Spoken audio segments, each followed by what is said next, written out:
I llavors em va dir que avui en dia els economistes no parlen del màxim benefici. Per què? Perquè com se sap si has aconseguit el màxim benefici? O sigui, el gerent d'una empresa, a final d'any, ha de fer el balanç en els seus accionistes, no? I en els accionistes, com els hi demostra, perquè el puguin tornar a llogar, vull dir, tornar a contractar o fer-lo fora, com els hi demostra que ha aconseguit el màxim benefici? No ho saps, no?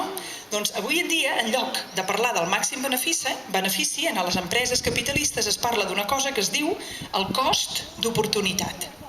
I el cost d'oportunitat vol dir que el gerent d'una empresa a final d'any ha de demostrar en els seus accionistes que les seves accions els hi han donat tants diners o més que els hi haurien donat si la seva empresa, en lloc d'estar, posem a Catalunya, estés en el país del món que té menys costos laborals.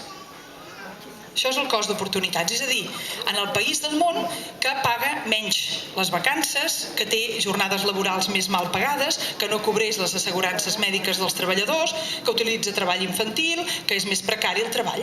Per què? Perquè en els llocs on passa això, que hi ha menys drets socials, els costos són més baixos, que no té lleis ecològiques, per exemple, que protegeixin el medi ambient i, per tant, encareixin la producció.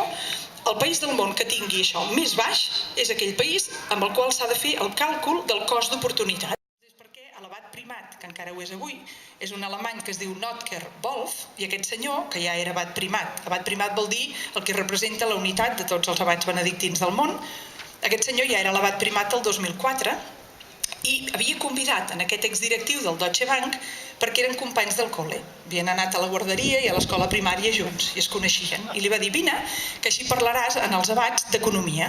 I aquell senyor parlava d'economia i va dir literalment això. Va dir, hi ha gent que en els capitalistes ens acusa de ser poc ètics.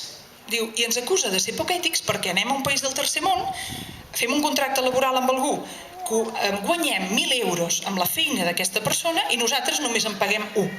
I diuen algunes persones que això no és ètic. Però, deia ell, s'equivoquen. S'equivoquen perquè la pregunta per saber si això és ètic o no és ètic és el Jaume, quan guanyava abans que jo el contractés? Si el Jaume guanyava 10 i ara guanya 1, això no és ètic. Però si el Jaume es moria de gana i no tenia res per menjar, encara m'ha de donar les gràcies.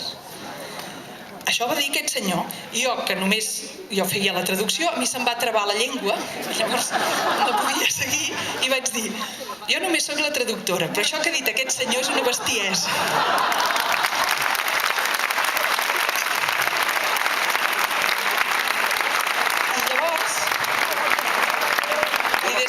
Això va ser l'any 2004 i des de llavors els abats benedictins no m'han convidat. O sigui, que aquest tema no me l'he inventat i que això, a dintre del capitalisme, funciona així.